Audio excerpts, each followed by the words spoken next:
Hello বন্ধুরা, কেমন আছেন? আশা করি সবাই ভালো আছে। তো গাইজ, আজকে কোপা আমেরিকা 2024-এর ফাইনাল খেলা। তো আপনারা অবশ্যই আগ্রহী যে কীভাবে আপনারা মোবাইল দিয়ে এইচডি খেলা দেখবেন। তো কীভাবে দেখবেন, অবশ্যই পুরো ভিডিওটা দেখেন, আপনারা অবশ্যই জানতে পারবেন।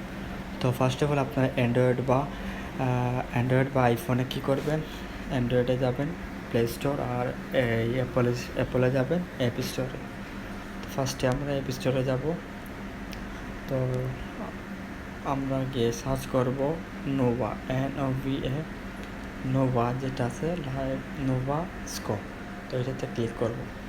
ক্লিক করার পর কী হবে, একটু স্ক্রল করবেন। যেহেতু আমারটা ডাউনলোড করা আছে এর জন্য এটা আছে, এটা আপনারা ওপেন করবেন। এই যে অ্যাপ আছে, আরও যে অ্যাপ আছে, এগুলো না, শুধু এই অ্যাপগুলো ডাউনলোড করবেন। তারপর এটা ওপেন করবেন।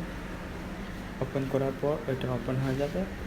তারপর এখানে সবগুলো ম্যাচ আছে, এই দেখেন আর্জেন্টিনা কলম্বিয়া অলরেডি লাইভ চলে আসতেছে। ঠিক আছে, তো আপনারা অবশ্যই ক্লিক করলে আপনারা দেখতে পাবেন। এটাতে ক্লিক করলে লাইভ খেলা চলে আসবে। তো গাইস, থ্যাংক ইউ ভিডিওটা দেখার জন্য। ভিডিওটি ভালো লাগে থাকলে অবশ্যই লাইক কমেন্ট করবেন এবং শেয়ার করবেন। আসসালামু আলাইকুম।